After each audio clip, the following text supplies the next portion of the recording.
Donizete chegou família. Não, estava todo mundo quieto. Chegaram os professores, olha lá.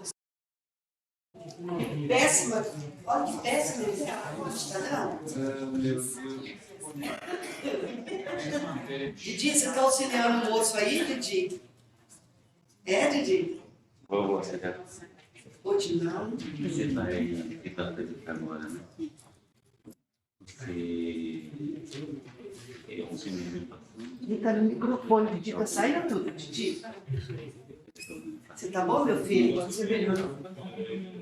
Eu não. Eu vim imediatamente.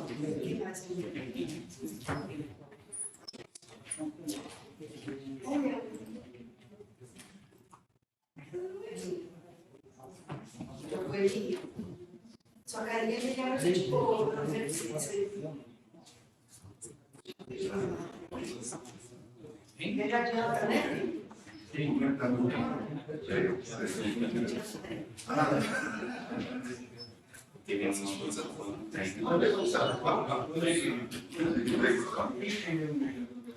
Patrícia. E ela fez a número.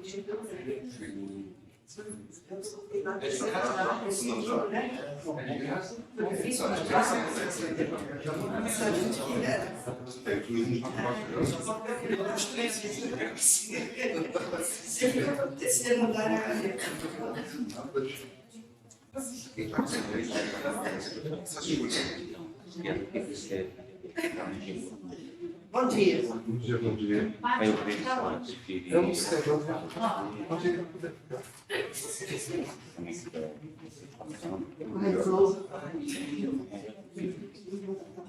já é o posto, né? Sua irmã? Tua irmã? E ela tá onde? Agora consegui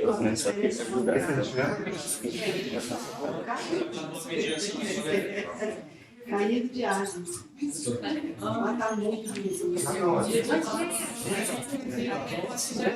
Diferença para o jornal. Pegar uma volta redonda. Aqui são dois. Minhas são três. Eles uma vez.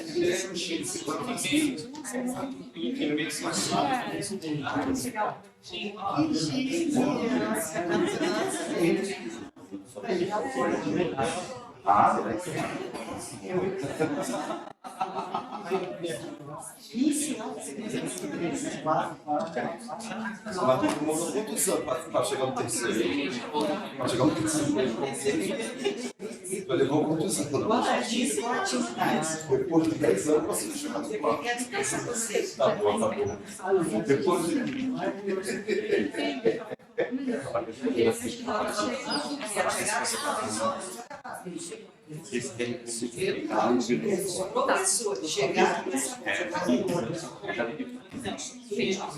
Independente,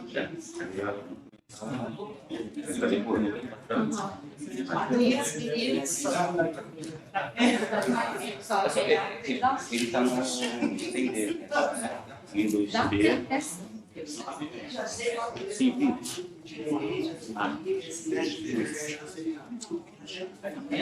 Não, também Dá para achar?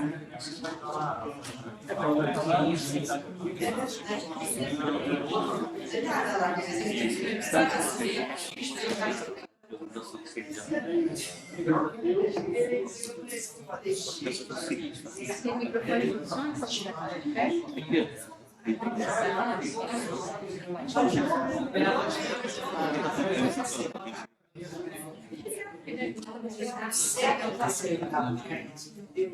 de som, só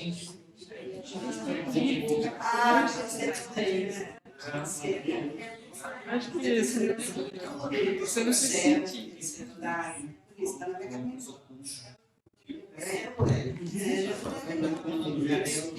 E a descarga. pegar uma água, pode pegar água pra nós. Pegar água. Pois é, eu botei. Bom dia, Donizete. A sua bênção.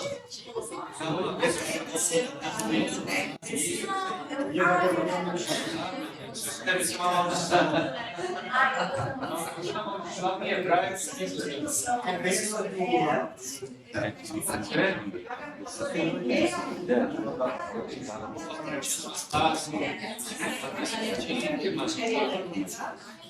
Amém.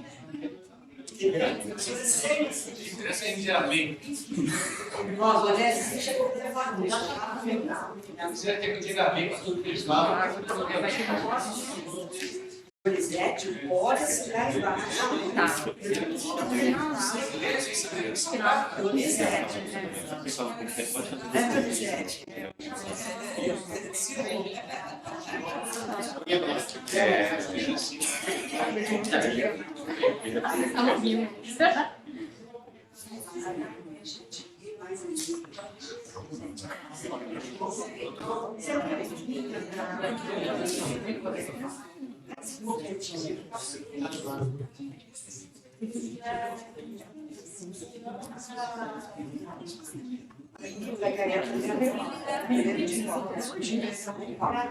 Aqui, mais tem essa lista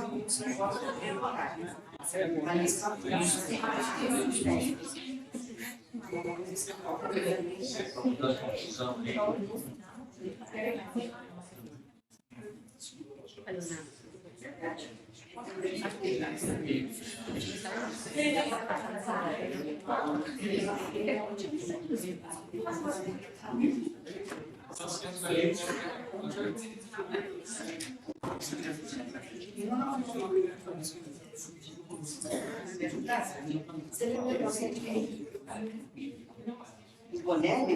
Eu? Do Bonelli? Ah, eu já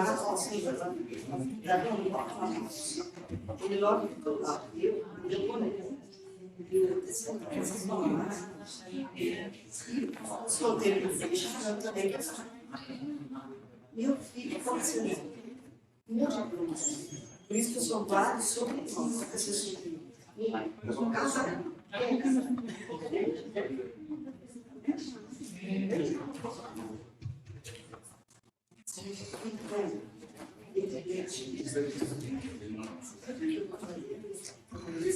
Bom dia a todos. Parabéns aos heróis que estão aqui às 7 horas da manhã, no dia de chuva. Acho que vai valer a pena. Estamos aqui para a 15ª Semana da Cultura Religiosa, cujo tema é troca de experiências. Olha lá, tipo bonito. Saberes e experiências. Cujo tema é extensão. Essa necessidade tão grande da sociedade, né, de trazer frutos do que se aprende na academia para o seu dia a dia. Nada mais propício do que trazer alguém que faz isso na prática, voluntariamente. A gente tem a sorte de ter a presença do nosso aluno aqui, Matheus Rodrigues Dias, que vai contar para nós um pouco da pesquisa que ele faz e da prática de voluntariado no pré-vestibular. O Matheus, ele é estudante de História aqui na PUC, trata da casa, e ele participa de um grupo de pesquisa chamado Utopia no Tempo e Tempo na Utopia, com a coordenação do professor Henrique Estrada. O Matheus faz lá sua iniciação científica. E, ao mesmo tempo, voluntariamente, atua no pré-vestibular Marielle Franco e no projeto social Camila Borges. O Matheus vai contar para a gente um pouco de como que as suas pesquisas na utopia, na manutenção da utopia e a sua experiência como professor se entrelaçam no dia a dia. Então, obrigada, Matheus. Você. Muito obrigado.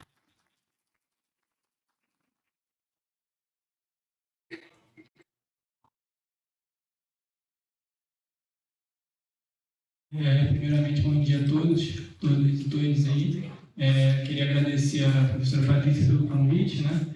Agradecer também a presença de vocês aí, desculpa o atraso, mas tudo bem. Também queria agradecer, né, por ter a Bolsa PIBIC, né, que é uma coisa que propicia que eu esteja aqui, né, apresentando parte da minha pesquisa para vocês, em diálogo, né, com o que a professora Patrícia me sugeriu. Quer tocar aqui? Não? Microfone um pouquinho para você. Tudo bem. Melhorou?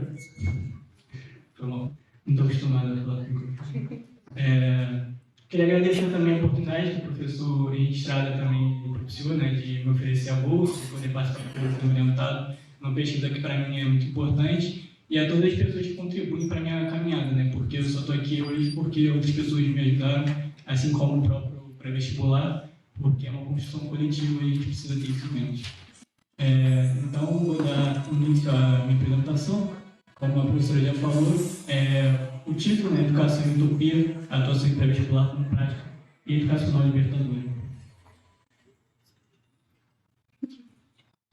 Bom, o que eu vou conversar um pouquinho hoje com vocês aqui vai ser um pouco sobre a minha atuação voluntária no pré-vestibular e as ideias que cercam, né, essa atuação, assim como também um pouquinho da minha pesquisa de PIBIC, que vai ser adaptada, obviamente, para dialogar com essa atuação, porque a própria pesquisa, né, o que é a utopia, ela também é uma forma de se pensar na nossa atuação no mundo e como enxergamos esse mundo. Então, é uma tentativa de um diálogo e eu espero que seja legal para vocês, assim como foi para mim também elaborar a apresentação. Eu atuo voluntariamente às sextas-feiras como professor de História do Brasil, no pré-vestibular comunitário Marielle Franco, que fica localizado ali no Mercado Popular de Leão de Moura Brizola, próximo ali à Central do Brasil, para quem conhece ali, né? Pega trem, essas coisas, né? Então, só para ajudar aí na localização. Também atuo às quintas-feiras, não faz parte exatamente do que eu vou falar na apresentação, mas dialoga também. Às quintas-feiras eu atuo no projeto social da professora Camila Borges, que é uma professora de redação, e ela montou uma turma também para alunos de baixa renda, para a gente poder atuar como monitor, lá os monitores de ciências humanas. E aí, às quintas-feiras eu dou aula de História do Brasil. Mas vamos falar um pouco mais sobre o pré-vestibular Marielle Franco, que é onde eu atuo com mais constância, mais tempo, às sextas-feiras. Bom, ficou um pouquinho de texto demais, né? Mas assim, isso aqui foi para sintetizar um pouco a história do curso Marielle, o pré-vestibular. Ele foi fundado em 2018, né? Ele faz parte do projeto social do Instituto Caminhantes, que é responsável por realizar e desenvolver projetos de impacto social. Esse Instituto Caminhantes faz parte dessa Igreja Batista do Caminho, que a Nova já desenvolvia atividades nas áreas de educação e cultura. E é importante a gente também localizar, né, quem são esses agentes e o que eles estão pensando. E aí, como valores principais, eles têm a democracia, os direitos humanos, a laicidade do Estado, diversidade cultural, igualdade social, racial e de gênero. E aqui a gente tem uma coisa que é interessante, né? Não é só porque a igreja está atuando que ela não necessariamente ela precisa vir para um viés religioso, exatamente. Né? Aqui ela está querendo um debate mais amplo, um debate social que faça com que essas pessoas atuem. E isso eu acho que é importante, né? Na nossa sociedade atual, em que a questão, às vezes, essa barreira tem sido um pouco esfumaçada, vamos dizer assim. Né? E, bom, e qual é o principal objetivo do pré-vestibular? Esse pré-vestibular, ele busca democratizar o acesso ao ensino superior, atuando com jovens e adultos de baixa renda que moram tanto no Morro da Providência quanto na região portuária do Rio de Janeiro. Então, a gente já tem aqui um corte específico, tanto de classe quanto de outros marcadores sociais importantes para o nosso pré-vestibular, que busca, então, atuar onde, na verdade, é uma falha sistêmica. Né? A educação ela deveria ser popular de maneira geral, ela deveria atender a todos e a todas de uma maneira mais igual e promovesse, de fato, o pensamento crítico e chegasse, de fato, a todas as pessoas, o que não ocorre. E isso faz com que agentes, né, estatais ou não, tenham que agir para poder, então, atuar nessa democratização. E aí, bom, o nome é uma homenagem, né? Acredito que a maioria que conheça a Marielle Franco, mas aqui a gente traz um textinho que, inclusive, está disponível no site dela, do Instituto Marielle Franco, que eu recomendo que quem não conheça possa acessar e conhecer um pouco da trajetória dela.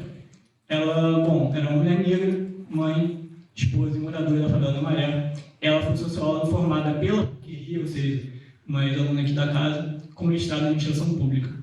Ela foi eleita vereadora aqui da Câmara do Rio, né? E, infelizmente, em 2018, ela foi assassinada num atentado ao carro de Estado. E ela é uma pessoa, né, que inspira e continua inspirando as utopias, né? Porque ela foi uma das pessoas, nesse período, que foi muito importante, porque ela estimulava, no caso, a luta pela periferia, né, a luta das minorias. E é até um pouco triste, né, que recentemente que tenha vindo alguém que tenha atacado a memória de Marielle Franco, uma pessoa que é tão importante, tanto para a nossa instituição quanto para a sociedade brasileira. Bom, e aí para fazer educação popular, obviamente, tem que ir no lugar comum, que é o Paulo Freire, né? Mas assim, a gente vai falar hoje também de outros autores, mas não tem como falar de educação popular sem falar do Paulo Freire, que é uma figura muito importante e que tem muitos trabalhos com relação à educação. É meio esquisito falar aqui sentado assim, né? Geralmente eu falo em pé, mas tudo bem. Não, vai dar tudo certo. E aí a gente vai falar, é que tá meio robótico, né? Desculpa, gente. Mas, peraí. Deixa eu só ajeitar aqui. Beleza, acho que agora eu... E bom, o que seria essa educação popular como prática libertadora? Né? Porque a gente fala de educação do desejo, atuação pré-vestibular como prática libertadora, e assim, a educação é um processo de ensino-aprendizagem, mas ela carrega consigo, além dos próprios conteúdos, né? É a forma, os valores que estão ali conjuntamente intrínsecos na atividade. E como é que a gente pode pensar nessa educação popular como prática libertadora? E aí eu trouxe alguns tópicos, né, para a gente poder conversar um pouquinho, que é a questão, no caso da educação popular, ela tem que ser próxima à classe trabalhadora, né? Ela tem que atingir ali essa classe, tem que conversar com o seu dia a dia, com o seu cotidiano, tem que trazer esses dilemas que tem a classe trabalhadora e a sua própria experiência de vida para a sala de aula, para dar um ensino concreto. E isso aqui não só eu que estou falando, é o próprio Paulo Freire também. Despertar a perspectiva crítica dos alunos, isso também, aqui está na Influência do Freire, eu poderia botar a Influência o Freire em todos aqui praticamente. Só que eu quis tentar trazer aqui um pouquinho diferente, trazer os autores também, para ficar dialogando, mas também para mostrar o quanto tem de diálogo entre ele e outros autores, tanto brasileiros quanto lá de fora. E é importante a gente atuar em diálogo com os estudantes, né? Mas não só isso, valorizar exatamente a agência desses estudantes, respeitar as suas experiências e trazer para a sala de aula. Promovendo assim um debate, né, que tenha o respeito em relação às suas experiências e o respeito em relação às diferenças entre esses estudantes. E vocês vão ver um dia, se vocês, no caso, não deem aula agora, no caso vocês já leem aula, vocês já sabem, que é difícil, às vezes, promover um debate de ideias que haja respeito entre as pessoas. Né? Então é importante a gente sempre estimular isso, porque não é só na esfera educacional que isso ocorre, então a gente precisa também fazer isso fora dela. E também é importante compreender esse processo de ensino-aprendizagem como um processo de troca. Eu não vou lá para poder depositar o meu conhecimento em relação ao aluno, né? A gente está ali para trocar. Eu aprendo muito com eles e eles espero que aprendam alguma coisa comigo também. E aí, bom, continuando. Tem um aspecto que é central, talvez, na educação com prática libertadora, que além da formação da perspectiva crítica, que a gente espera que essas pessoas tenham, e aí o que seria essa perspectiva crítica? Né? É você saber olhar no seu redor e conseguir fazer uma análise mais aprofundada sobre ele, saber se posicionar, saber se colocar, e não ir de acordo com dogma, vamos dizer assim. Você tem que saber, de fato, o que você está falando, com quem você está falando, e saber interagir. Mas não apenas isso, você tem que ser guiado por certos valores, né? Valores, por exemplo, dos direitos humanos, valores democráticos, porque isso para mim sim é uma perspectiva crítica. Aquela que consegue ver a realidade atual, muitas das vezes contestar as desigualdades e também agir para que isso se transforme. Não apenas um conformismo ou meramente se contrapor ao que existe, porque a gente pode se contrapor ao que existe, mas também de uma maneira não democrática e autoritária. Né? Então, algumas das questões que são importantes. Trazendo também o Paulo Freire novamente, a gente tem a questão do combate ao individualismo e à racionalidade do sistema capitalista, e aqui a gente pensar que a gente não somos átomos, né? Nós vivemos em sociedade e precisamos construir as coisas coletivamente, pensando nos valores da igualdade, né? E da equidade também, principalmente. Acho que atualmente a gente tem que trazer mais o debate da equidade do que apenas a igualdade, que a igualdade meramente jurídica ela não atende a uma parte da população.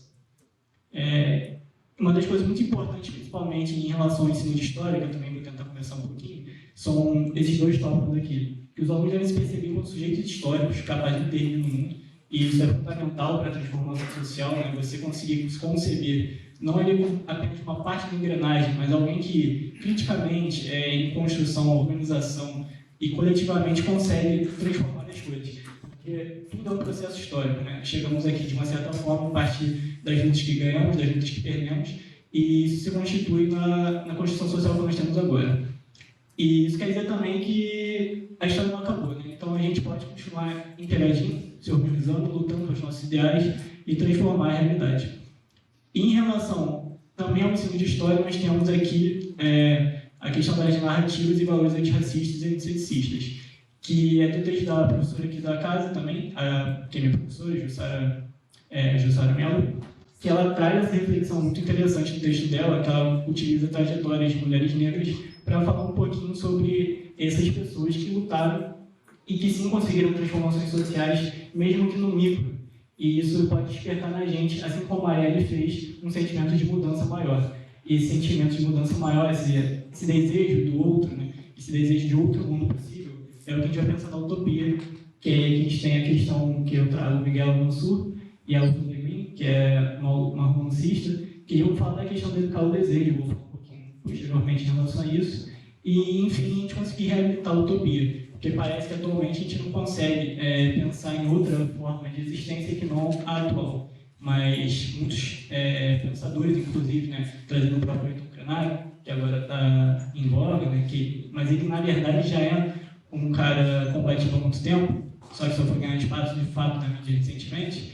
Ele já fala que a gente precisa, de fato, em ideias para adiar o fim do mundo. Então, isso a gente tem que concordar com ele, a gente precisa, de fato, mudar a forma como atuamos no mundo.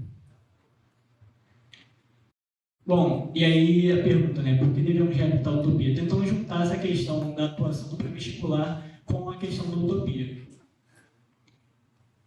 E aí eu trago aqui 3 definições, desculpa, isso aqui é muito de história, né, assim, que a gente fica botando uns conceitos assim e tal, mas é porque a utopia, geralmente, ela é atacada, né, tipo assim, a gente costuma ver, quando se utiliza o termo utópico, ou utopia, na verdade é para dizer que o que você planeja, o que você deseja, é irrealizável. Mas, na verdade, esses autores aqui que eu estou trazendo, como a Fátima Vieira, o Ernst Bloch e o Marcuse, são pensadores que vão dizer o que na verdade é a utopia. E para a Fátima Vieira, por exemplo, obviamente são interpretações, tá, gente?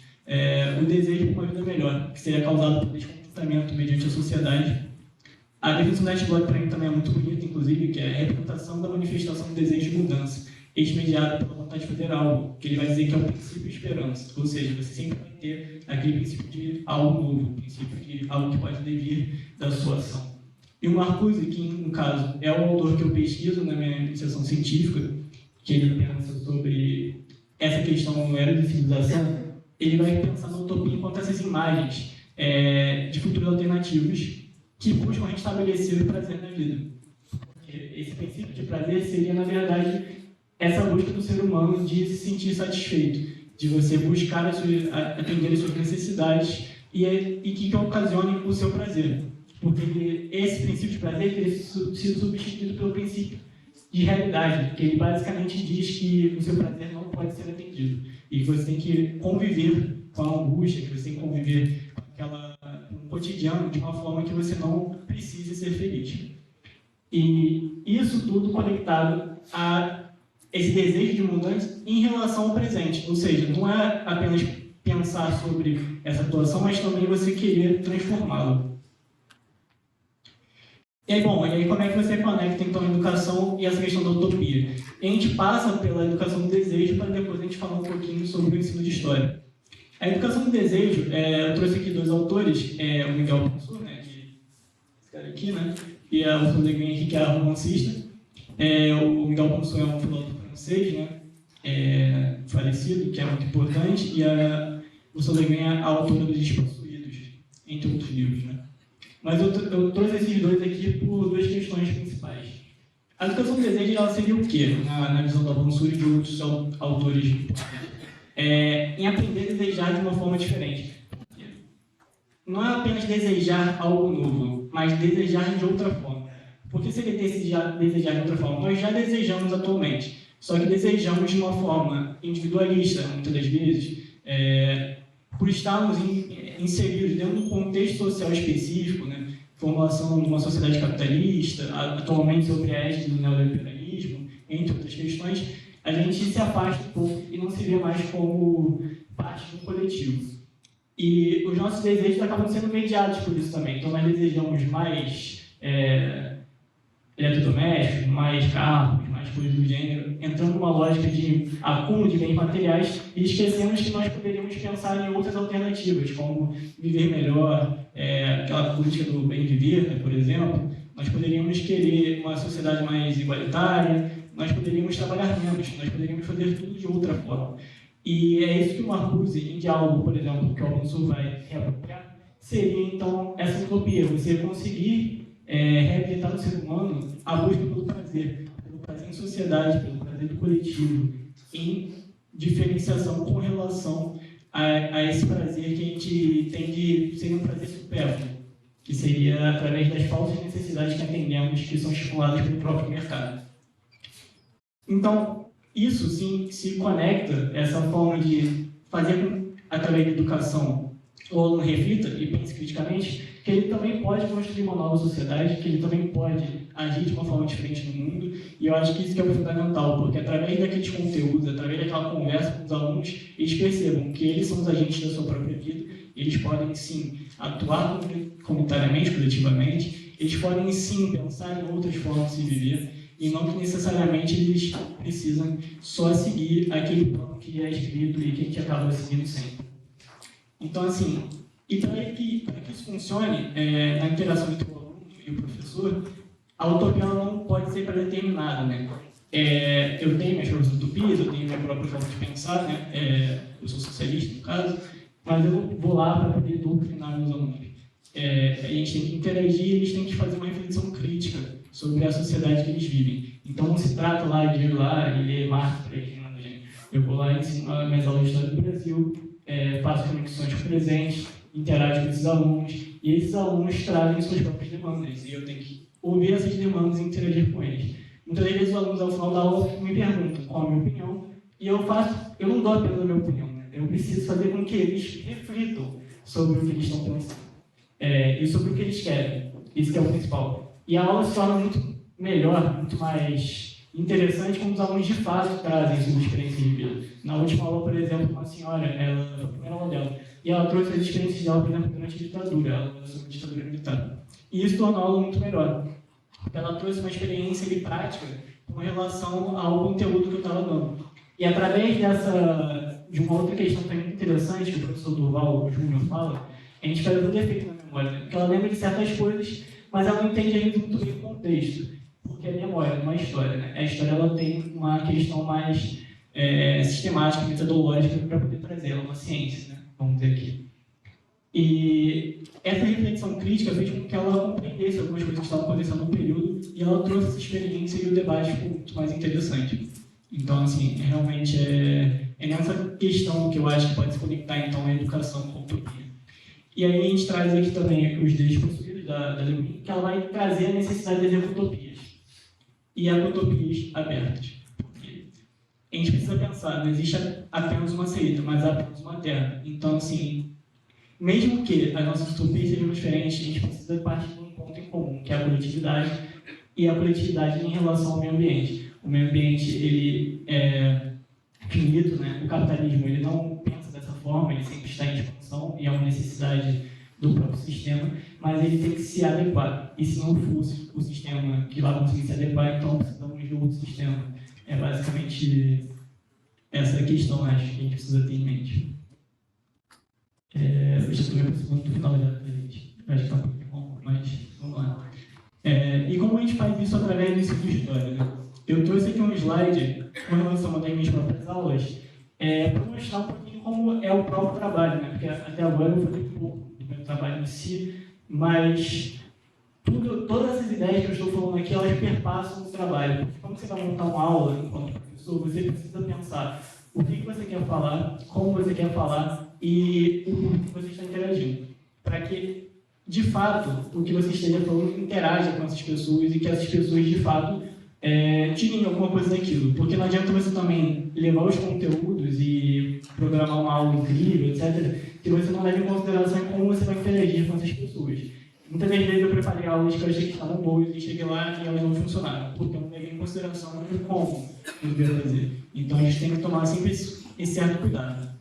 Por exemplo, essa aula eu achei que funcionou um pouco melhor, que é da questão do golpe civil militar. A gente traz aqui a questão da rebelião militar e a da legalidade, né? E algumas imagens. Através das imagens, os alunos eles conseguem fixar melhor os conteúdos, trazendo alguns vídeos também, né? Principalmente a geração mais jovem, que são mais agitados, eles preferem que você traga um vídeo, que eles conseguem prestar mais atenção e tal, e depois você fazer perguntas sobre esse vídeo, interagindo, e isso funciona de uma maneira talvez um pouco mais interessante para a dinâmica da aula, porque eles interagem mais. A aula, quando é apenas expositiva, né, essa educação bancária, como falou Paulo Freire, ela muitas das vezes é deficitária. Você precisa, então, promover uma aula mais dialógica. E eu acredito que, por exemplo, nessa aula aqui eu consegui isso, e em algumas outras aulas também, sobre, por exemplo, como a aula da escravidão, né, que eu fiz um bloco temático, e agora algumas outras aulas não funcionam tão bem, né? Então, a gente precisa sempre saber conversar com os alunos, e é isso que faz a aula funcionar. A questão do conteudismo, muitas das vezes, tem que ser deixada de lado para que a aula, de fato, funcione. E aí eu trago aqui a professora Jussara Mello, né, que é minha professora atualmente do Estado Supervisionado 2 e do Estado Supervisionado 1, lá no Departamento de História, que ela fala muito sobre o processo pedagógico, né, e aí até agora eu falei bastante do processo pedagógico, querendo ou não, né, eu cito Paulo Freire, quando eu cito a questão da educação do desejo, isso perpassa toda a sua forma de ensinar, a sua forma de produzir um material de aula. Então, eu trago aqui ela porque ela vai abordar essa questão com relação ao ensino de história. Eu até agora não tinha olhado para esse lado aqui. Bom dia, gente. Bom, a Jussara vai falar que a gente precisa construir uma educação antirracista e antissexista, porque aí entra aquela questão da memória que eu tinha falado. Que a gente precisa reconfigurar essa memória histórica. Porque essa memória, muitas das vezes, além de ser muito moldada pelos vencedores, né, ela também tem muitas questões do seu próprio viver, que você não reflete criticamente a partir daquilo. A história, ela reflete criticamente. A memória, você muitas vezes cria essa memória apenas vivendo. E não necessariamente porque você vive nessa realidade, você a compreende totalmente. E muitas das vezes seria necessário essa perspectiva crítica para que você, vivendo cotidianamente, você também consiga mudar a sua forma de ser e estar no mundo. Não que necessariamente as pessoas não possam desenvolver isso através da interação já socialmente, que ela já constrói. Mas aqui, no caso do ensino, é você despertar esse potencial. Porque nós temos esse potencial crítico, mas muitas das vezes nós precisamos ativá-lo, nós precisamos então fazer com que ele se torne ativo em nós para que possamos então transformar a realidade. Em relação a isso também, é despertar essa sensibilidade, como está escrito aqui, dos estudantes, para compreenderem as articulações do presente, passado e futuro. Mas não apenas isso, né? Aqui é para você entender a questão que o tempo também é uma construção social, obviamente, e que o tempo passa diferente para cada um de nós aqui, obviamente, também, né? Quando uma pessoa trabalha mais de 12 horas por dia, eu acho que o tempo dela e o dia dela é um pouco diferente de quem, por exemplo, não trabalha. Então, assim, é uma questão da própria vivência social ser diferente. A realidade material faz com que a sua própria experiência de vida seja diferenciada em relação aos outros. Entre essas questões de classe, mas também a questão de raça e gênero também fazem com que a sua experiência de vida seja diferente, né? Até agora você tinha falado de classe, mas é importante pensar, né, esse ser humano que é composto por múltiplas determinações e indeterminações também. Mas é que também pensar que a história é um processo, né? E se é um processo, ela muda, ela se transforma, ela tem permanências e tem também suas culturas. Então, despertar a sensibilidade é despertar para respeitar um pouco, né, as ações e as lutas feitas no passado, mas também se colocar em relação ao presente, uma atuação de modificação e transformação da sociedade. E, através desse exercício do ensino da história, a gente pode demonstrar que tem possibilidade, sim, de mudanças. E uma das formas que a história pode atuar mais fortemente nisso é mostrando, de fato, trajetórias de homens e mulheres que, mesmo com todos os obstáculos, conseguiram transformar, mesmo que no micro, mas muitas das vezes esse micro começa com um micro ali, ele vai crescendo, como a gente pode ver no próprio caso da Marielle Franco. Começou ali com uma deputada e agora uma vereadora e agora quantos outros nomes nós temos de tanta importância que atuam aí pela luta das minorias e das periferias. Então a gente tem que pensar nisso. Um outro exemplo muito legal do Departamento de História, das professoras Larissa Rosa Correia e da professora Karine Damasceno, elas deram um seminário especial sobre trajetórias de mulheres negras e trajetória das mulheres, de uma maneira geral, mostrando ali as diferentes lutas, porque muitas das vezes a história também acaba por invisibilizar. Quando a gente fala muito da questão da dominação, das estruturas sociais, etc., estruturas econômicas, às vezes a gente esquece de falar também dos indivíduos. A gente precisa fazer essas duas correlações. E muitos desses indivíduos conseguiram transformar a sua realidade e a realidade do seu coletivo. Então, é um exemplo, né, de como a gente pode também utilizar a história para despertar essa sensibilidade dos alunos. E aqui, para encerrar a minha apresentação, né, que acho que já está exatamente aqui na hora que eu precisava. Tem mais 5 minutinhos? Obrigado. Eu trago uma interpretação possível, não é a única, como eu falei, né, aqui para ser uma conversa, né, trazer um pouco de diálogo entre minha pesquisa e minha atuação pré-vestibular, que é porque eu considero que a autonomia e que ela tem que ser reabilitada, né, trazendo a resposta para aquele slide anterior que eu coloquei. Porque atualmente eu considero que a gente esteja muito sem horizonte de expectativas, né? A gente não tem pensado o que a gente pode ver diferente. A sociedade tem estado um pouco conformista, vamos dizer assim. Não todos, obviamente, mas pensando de uma maneira geral. Em relação ao que a gente observa, por exemplo, de uma certa luta por uma manutenção mais ou menos do que a gente tem, porque nós temos muito mais medo agora de perder do que conquistamos do que realizar novas conquistas, né? E parece que essa falta de alternativa, ela tem entrado nesse certo realismo capitalista, como eu coloquei aqui, que tem esgotado essa imaginação que tem sido sempre o motor, na verdade, da nossa ação. Porque o que faz a gente pensar na mudança é a própria imaginação, a imaginação de um futuro alternativo, a imaginação que a gente pode, sim, transformar a realidade. E uma dessas questões é que próprias mudanças climáticas têm feito algumas sugestões, vamos dizer assim, alguns especialistas, no caso, falsos especialistas, né, eles têm dado respostas que não pensam na mudança climática de fato. Eles dizem que ela já ocorreu e a gente não pode atuar, a gente não pode transformar a realidade. Ou muitos negam a própria mudança climática, né? E eu acho que a gente não pode estar nesse lado. Obviamente, as mudanças climáticas estão ocorrendo e muitas delas já estão permanentes, mas outras a gente pode sim mitigar, a gente pode sim atuar, e a gente tem que pensar nisso conjuntamente, junto com as pessoas de fato, pensando nas pessoas, principalmente as mais necessitadas. Porque também nós não podemos ter um pensamento de salvar o meio ambiente e esquecer das pessoas. Por exemplo, alguns países, né, do norte global pensam, que é beleza, então a gente faz o crédito de carbono. Esse crédito de carbono, no caso, não vai ajudar muita coisa. É apenas uma possibilidade de você continuar fluindo e não atuar ativamente nessa transformação social, né? E quanto a esse problema, que eu acho que a gente tem que retomar o pensamento utópico. Um mundo de fato mais humano, menos igual, e que vai promover de fato a mudança real.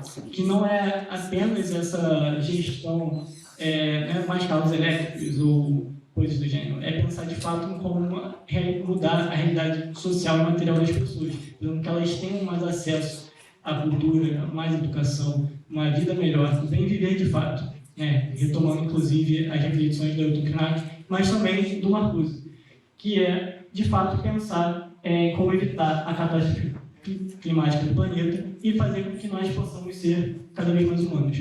É isso, gente. Obrigado. A questão de referência.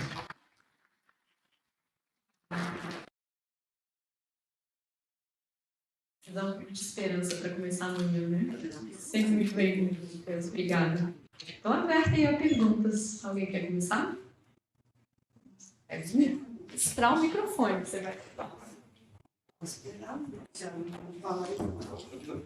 Bom que a gente sempre fala, isso é ótimo. Enquanto isso, quebra o gelo, viu? Vou esperar muito. Como é que liga? Alguém sabe como é que liga?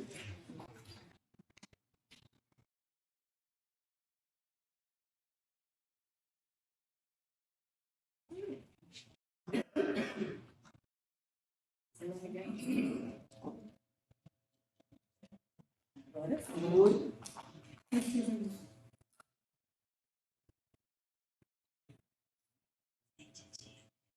Não te arrumo aqui.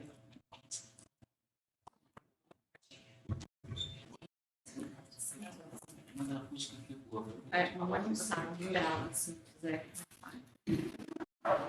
Aqui para você. E, bom dia. A prioridade é aluno, gente. Estou rouca. Eu estou esperando aluno primeiro. Eu anotei aqui, ó. Começa você enquanto quebra o gelo. Pode É começar. mesmo? Sim. Bruno, É Matheus. Mateus. Gelo quebrado. Você tem cara de Bruno, é por isso, Mateus. Em primeiro lugar, parabéns, viu? O jovem falando desse trabalho todo. Achei fantástico esse trabalho seu, como pesquisa e ao mesmo tempo como prática, né? E eu anotei aqui umas 3 perguntinhas. A primeira, como que você pessoa jovem, venceu a indiferença e o individualismo atuais? Porque é uma coisa que você falou e está muito marcante mesmo. Então, como que você fez esse trabalho em você? Segundo, eu anotei uma frase que você falou, anotei muita coisa, mas uma frase que eu gostei muito, que você botou como aluno de história, né? Somos fruto das lutas que ganhamos e das lutas que perdemos, hoje, né? E como hoje, qual a sua mensagem para os jovens aqui?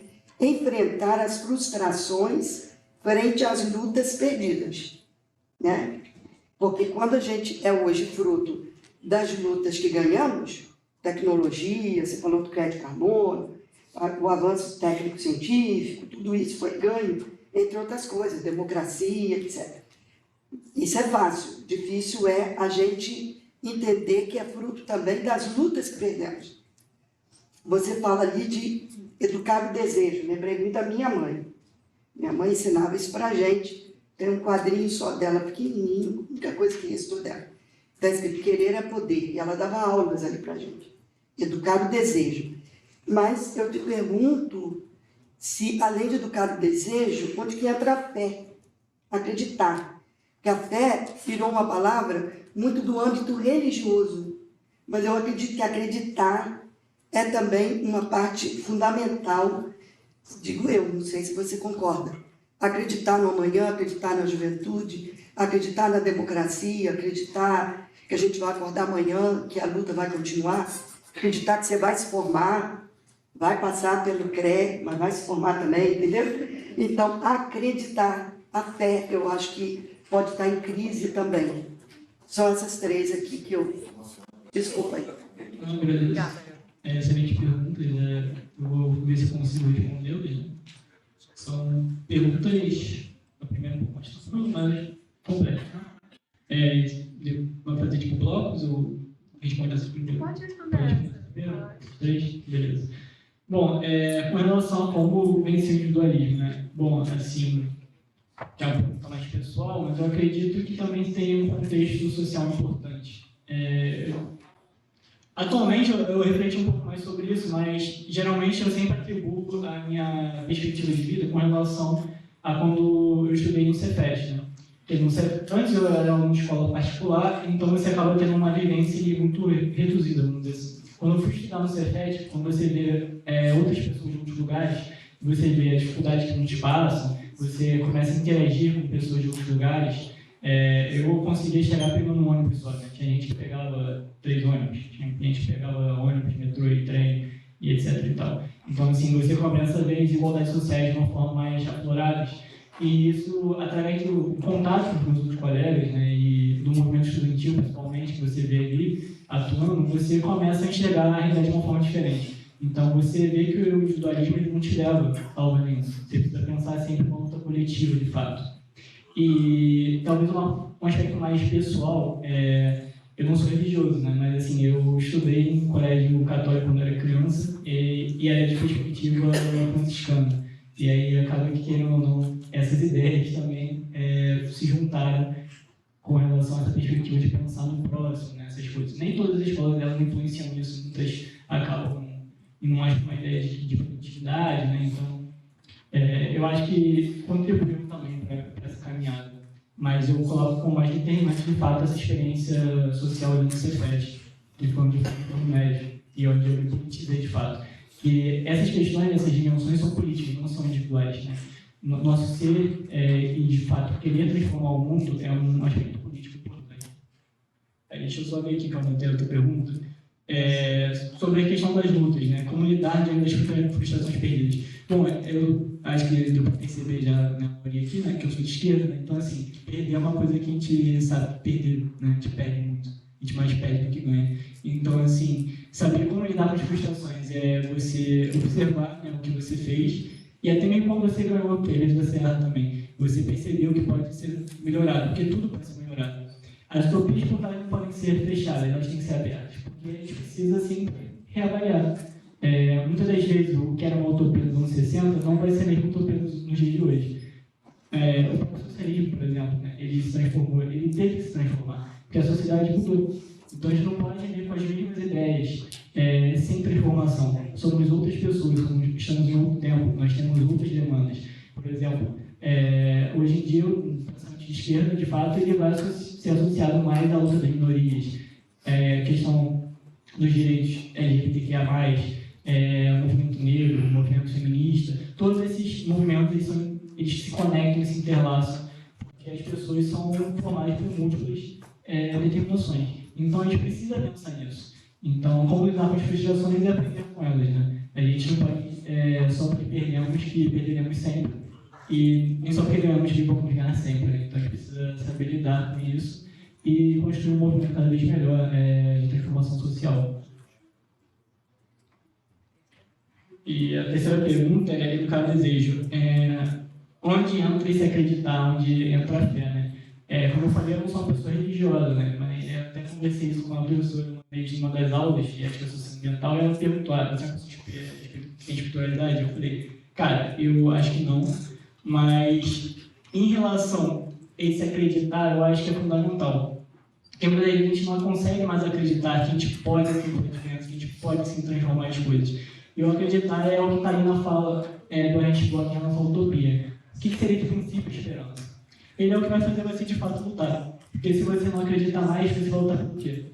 Né? É diferente de uma luta apenas por uma reforma ou pela sua sobrevivência. Nós lutamos ali por reformas ou pela sobrevivência porque é imposto no nosso cotidiano. A gente precisa de fato mudar minimamente a nossa vida ali, né? Para a gente poder sobreviver. Mas não é apenas isso. E além da sua esfera do seu dia a dia, né? Pensar numa coisa de um alcance maior, que envolva o restante das pessoas também. E é isso, eu acho que se conecta a esse acreditar. Porque nem sempre foi dessa forma, então pode ser diferente. E como a gente faz ser diferente, eu acho que é a questão principal que a gente precisa debater.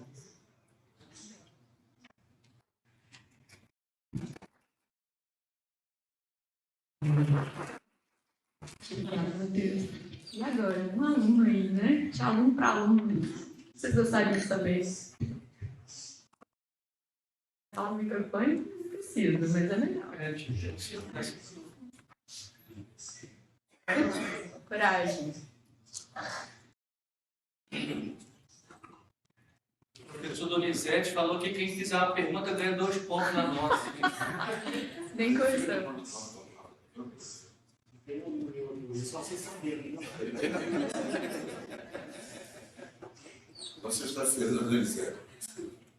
Vamos fazer mais uma enquanto vocês se motivam aí. Pode fazer daqui ou tem que ser no microfone? Eu prefiro o microfone, professor, senão só sei que você ficará perdido para o futuro. Ninguém vai saber que viu o vídeo. Oi, gente. Querido, mais uma vez, muito obrigado pela tua presença, pelas questões que você trouxe. Eu ia te pedir para você dar alguns dados, assim, há quanto tempo você trabalha com pré-vestibular, quantos alunos já foram formados, quantos ingressaram na universidade, se você tem notícia do que acontece depois, né? Você faz um esforço grande lá com a tua equipe e depois que o cara consegue, né? Como é que é a trajetória desses jovens e tal? Você podia dar alguma informação sobre isso? Claro. Então, a minha atuação ela começa nesse ano, na verdade, né? É uma atuação recente. Eu já tinha interesse, na verdade, né? Já vinha procurando. E essa professora, no caso, que é a mesma que eu atuo no projeto social, é que me convidou para atuar lá. E eu noto, pelo menos assim, pelo que eu acompanho, que os professores que já atuavam antes, eles têm essa questão há algum tempo, porque dá para acompanhar, né, quanto tempo as pessoas já estão atuando lá. e muitos estudantes conseguem, de fato, ingressar. Tanto que acabou de conseguir, uma das meninas conseguiu entrar agora para enfermagem na PJ, por exemplo, do processo seletivo anterior. E eu vinha conversando com ela, falava, vou tentar mais uma, vou tentar mais uma. E aí ela conseguiu passar. Então, muitos estudantes conseguem, né? E para além de passar no pré-vestibular, que é uma questão mais imediata aí, né? A gente conseguir também dialogar com eles, para eles poderem refletirem mais sobre a realidade, né? Mas, obviamente, a gente tem que preparar tipo, pré-vestibular, a gente tem simulado que a gente escreve eles, né? Eu tive que preparar, inclusive, perguntas, foi a primeira vez que eu tive que fazer.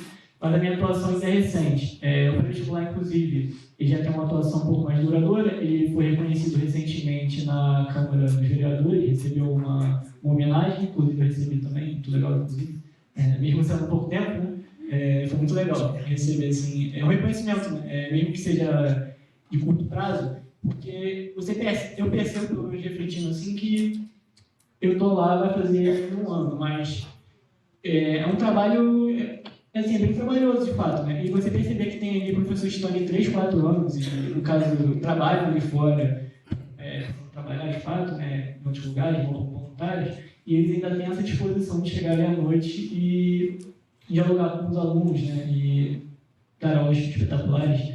Então, assim, de fato, é muito interessante. A turma, ela varia, né, mas, em média, seriam, sei lá, 20 alunos, mais ou menos. E aí, como eu dou aula sexta-feira à noite, a galera é bem guerreira, né, que está aqui sexta-feira à noite, depois do trabalho, depois do estudo, para ouvir aula de História do Brasil. Então, assim, realmente, a galera é muito guerreira. Aí, a minha turma um pouquinho mais vazia, mais, assim, uns 15 alunos, mais ou menos.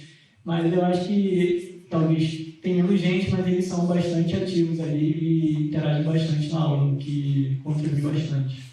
Não sei se eu consegui responder também, mas é uma experiência mais curta, né? Eu conheço, mas eu pretendo continuar atuando no pré-vestibular e no projeto. Você tem informação quantos já ingressaram na universidade, que curso que eles estão fazendo?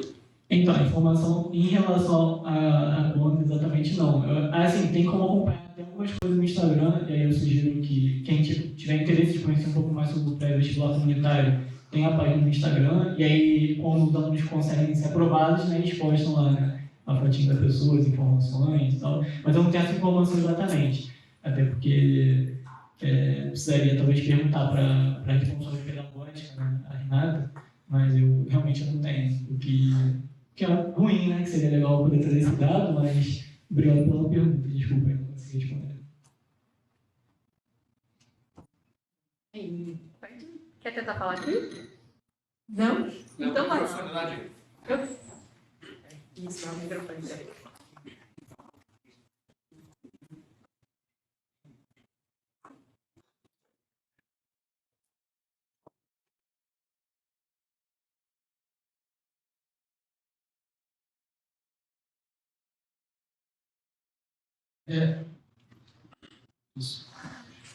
Você trouxe a ideia de como você ensina no Preveste e você traz a visão de ensinar a pensar como uma necessidade do indivíduo, inclusive.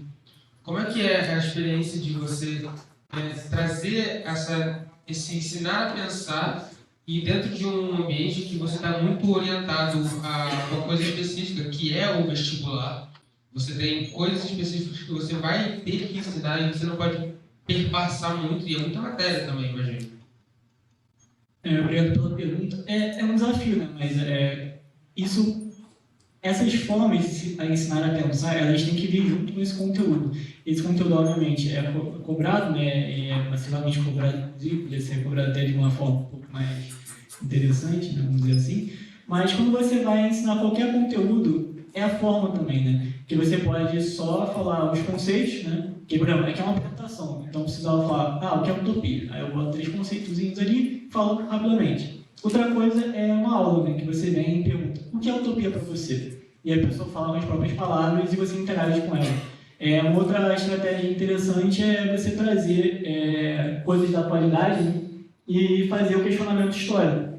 Que é, beleza, vocês conhecem tal figura politicamente? Vocês sabem como se estrutura a sociedade agora? Beleza, então vamos falar sobre, sei lá, o mercado de trabalho. Você sabe o que é a CLT? E aí você fala, beleza, mas você sabe como surgiu a CLT? E aí você vai e volta naquela questão e fala, que grupos estão interagindo? Na aula, por exemplo, de quinta-feira, eu sempre converso. Tem uma aluna, na verdade, que ela sempre vai, né? Que, na verdade, esse horário que fica nas quintas-feiras é mais para dúvidas. Só que eu resolvi que, como estava aparecendo pouca gente, eu ia começar a dar aula quinta-feira. Porque aí, pelo menos, aquele horário ficava ocupado de fato. E quem quisesse aparecer, toda quinta-feira estava disponível online para dar minha aula de História do Brasil. E eu pergunto para ela sempre, quando eu estou dando conteúdo, quais são os grupos que estão interagindo, quais são os interesses, quais são as ideias que estão ali preparação. E ela falou que geralmente ela não aprende história assim, geralmente ela aprende uma coisa mais mecânica. E aí eu falei, tá, e atualmente, como você consegue enxergar essas coisas? Aí, vamos falar sobre inflação. Mas o que é inflação? E tentar, de fato, fazer com que a pessoa conheça mais profundamente aquela questão, mas que ela também elabore. Porque aí, quando ela elabora, ela fala, ela acho que aprende melhor, né? Ela consegue fixar aqueles conteúdos, mas também de uma perspectiva crítica. Porque não basta só eu falar, por exemplo, o processo de independência foi isso. Como ele se articulou, quais são os interesses, quais as ideias, fazer com que essa pessoa perceba que nós somos orientados por muitas questões, por muitas ideias. E essas ideias, elas desenvolvem no tempo, né? Então, eu acho que é meio que tentar aliar essas duas coisas, né?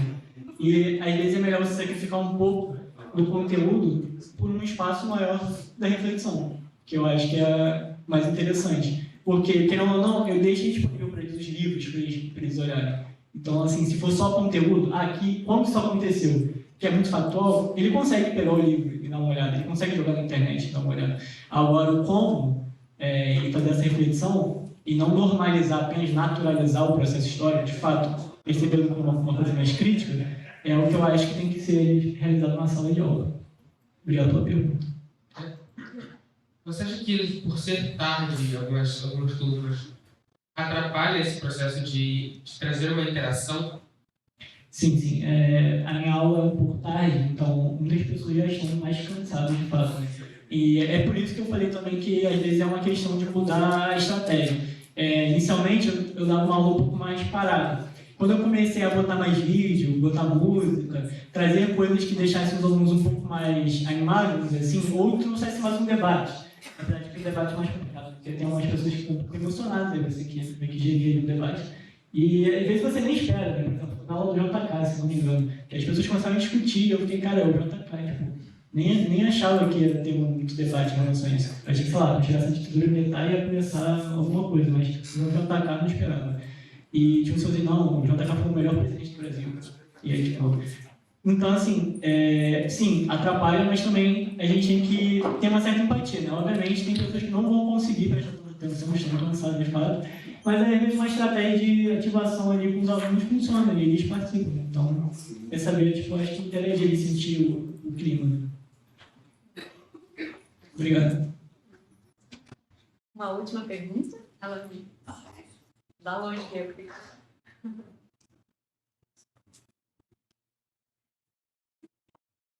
Tá longe, coitado.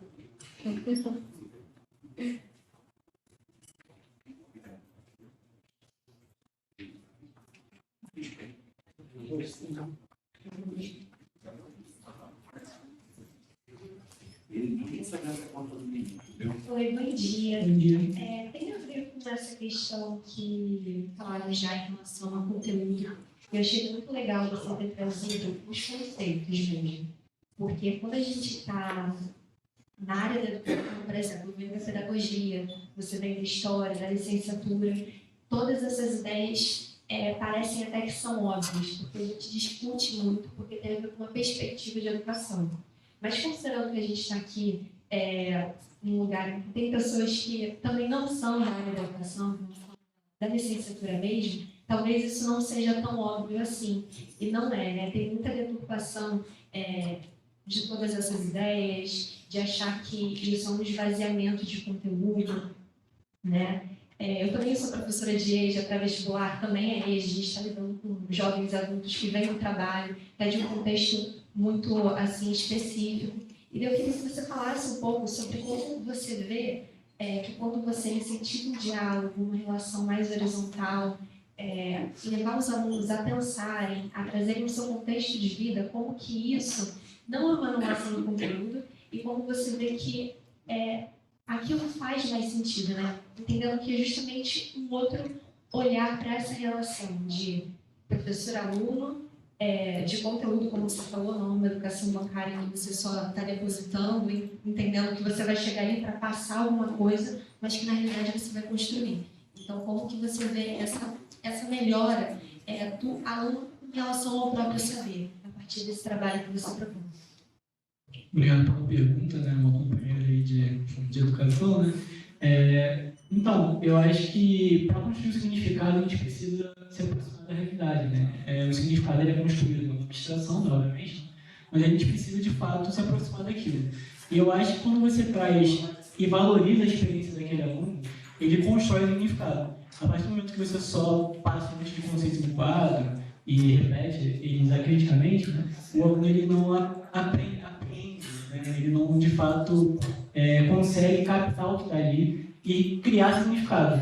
Aquilo passa para ele como palavras que não de fato formam ali aquela imagem que você gostaria que ele criasse, porque precisa desses dois interagindo, né, o professor e o aluno. Porque para ele criar alguma coisa, ele também precisa, ou seja, ele precisa criar, né? Então ele precisa estar interagindo. Não é apenas eu ir lá falar tipo, o que é e beleza, vai aceitar isso. Até porque muitas das vezes você só fala e o aluno não consegue interagir ali, ele se cria um certo distanciamento com relação ao aluno e ao professor que atrapalha o processo de ensino-aprendizagem, né? Ele não consegue criar os significados e também ele cria um certo distanciamento do próprio ensino. Porque ele não vê aquilo como algo que forme sentido para ele. Porque aí o significado tem que ter sentido. Então, a aproximação com a experiência de vida do aluno, você escutar o aluno, você botar ele para dialogar, a própria forma de fazer o debate, o que é o debate? O debate ele precisa se apropriar do que está sendo dito, se posicionar e argumentar. Então, como é que ele vai fazer isso? Isso é fundamental, né? Tanto que, por exemplo, quando você vê a redação do Enem, você tem que saber o quê? Dissertar, você tem que saber argumentar, você tem que ter uma perspectiva crítica. Como é que o aluno forma uma perspectiva crítica? Então, para além do mero conteúdo em si, essa ideia conteudística, que você tem que ali, nossa, esse aluno precisa aprender o que foi a independência do Brasil. Foi 7 de setembro, sei lá o quê, blá, blá, blá, blá. E fica ali naquela coisa meio esquisita até, né? Ele precisa saber que foi exatamente esse dia e o que foi o grito, o que foi isso. Não, ele precisa compreender a dinâmica. Porque é isso que é fundamental, é compreender. Não é apenas decorar. Porque decorar não serve de nada. Agora, o compreender é que é fundamental. Porque é isso que vai fazer com que ele se posicione no mundo. Ele vai compreender a sua realidade e vai se posicionar em relação a ela. Então, eu acredito que é isso. E quando você nota isso muito claramente, né, quando você está interagindo com os alunos. Porque até essa questão de eles virem no final da aula e te perguntarem alguma coisa, é porque eles querem refletir sobre o mundo, né? Assim, um aluno mandou até mensagem, eu tenho que responder ele, não tive tempo para apresentação, mas ele me perguntou, professor, você viu essa notícia? O que você acha sobre isso? Ele já tem alguma opinião, mas ele quer saber uma opinião também para ele poder construir criticamente, porque ele sabe que não é só o que ele pensa. Mas ele também quer saber o que ele pensa está caminhando ali com a coletividade, ele quer interagir, ele quer construir significados, ele quer construir pontes. Então, como é que eu faço isso? Eu preciso agora ler a mensagem dele e conversar com ele. Mas é a mesma coisa que você faz na aula. A aula é essa mensagem. Você chega com uma ideia, muitas vezes eu começo a aula com duas perguntas, com uma pergunta. Eu monto a aula, e aí eu preencho o quadro, né? Coloco a aula de hoje, boto a história do Brasil, etc. Boto um cantinho assim, informações e avisos. E aí eu falo, bom, na aula de hoje a gente tem que responder essas duas perguntas. Por exemplo, a gente perguntar o que foi o milagre econômico e se de fato, sei lá, eu não me lembro outra pergunta, mas sei lá, tem participação popular, como foi a resistência em relação à ditadura. E aí eu vou dando a aula, vou conversando e tal, e aí eu falo, e aí, a gente já respondeu essa pergunta? O que vocês acham? Então, assim, e aí a gente constrói significados e interpretações deles, e eu acho que isso que é o fundamental. Espero ter respondido. Obrigado. Obrigada, Matheus. Eu quero agradecer a participação. Em Matheus, a gente percebe a veia pedagógica nata, né? Apesar da pouca experiência no início da carreira, a docência está ali, a gente vê muito claramente. Agradeço. Obrigado. Então, eu quero pedir um conselho para você. Posso? Aqui, nós da cultura religiosa, como que as nossas disciplinas, se puderam te ajudar na sua formação, ou como nós poderíamos ajudar a manutenção da sua utopia, né, do seu fazer pedagógico. Como é que você que conselho você daria para nós? Até engraçado a professora Patrícia perguntou como você. Brincadeira. As aulas dela eram realmente muito legais e traziam exatamente isso que eu falei agora no final do debate, né?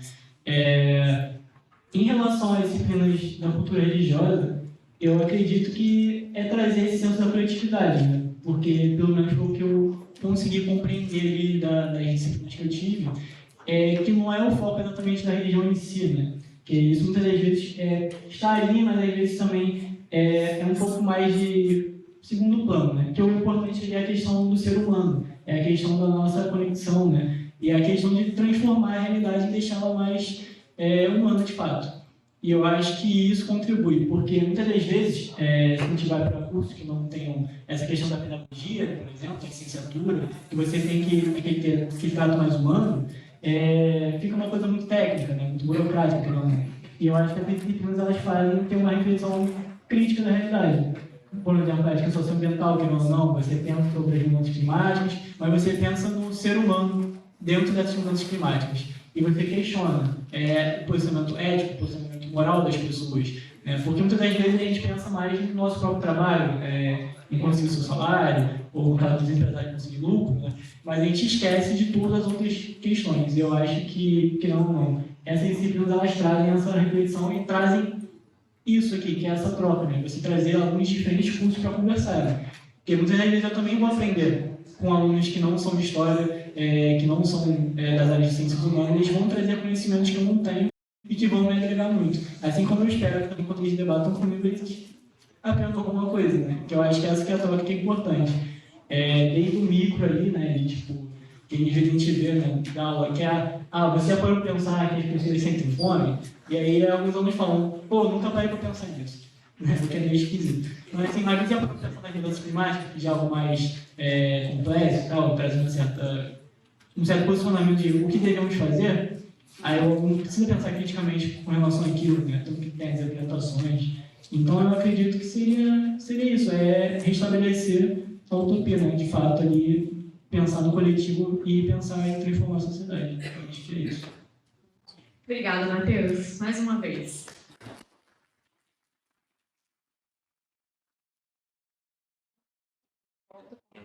Obrigada, só uma.